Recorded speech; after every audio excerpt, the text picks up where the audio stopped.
Divisional commissioner Hyderabad Nadimul Rahman Memon ने DC जामशरू और मुतल्लिका महकमों के अफसरान को हिदायत की है कि वो 7 शहर बिलखुसूस 7 किला के अतराफ तजावुजात का फिलफोर खात्मा करें ताकि 7 किला की बहाली और 7 शहर को तारीखी व सकाफती शहर करार देने में हायल रुकावटें दूर हो सकें। वो आज शहबाज हाल हैदराबाद में तारीखी शहर 7 की खूबसूरती और 7 किला की बहाली के हवाले से एक इजलास की सदारत कर रहे थे।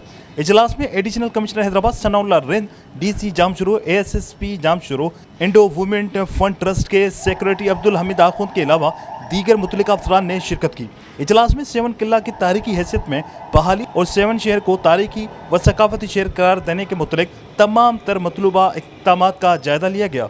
इजलास से खिताब करते हुए डिविजनल कमिश्नर हैदराबाद ने कहा कि 7 शहर की 400 साल कबल मसीह की एक तारीख है जिसकी डॉक्यूमेंटेशन की जाए और 7 किला की बहाली और उसके महफूज बनाने के लिए किला के इर्द गिर्द तजावुजात का खात्मा किया जाए। उन्होंने कहा है कि हेरिटेज एक्ट के तहत तारीखी, सकाफती और कौमी विरसे के 200 फीट के दायरे में तामीरात पर पाबंदी लगाई गई है जिस पर अमल दरामद को यकीनी बनाया जाए।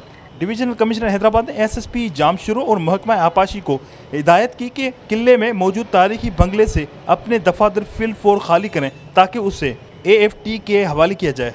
कैमरामैन उमर हैद के साथ इमरान शलकियारी, धूम न्यूज़ 24/7 हैदराबाद।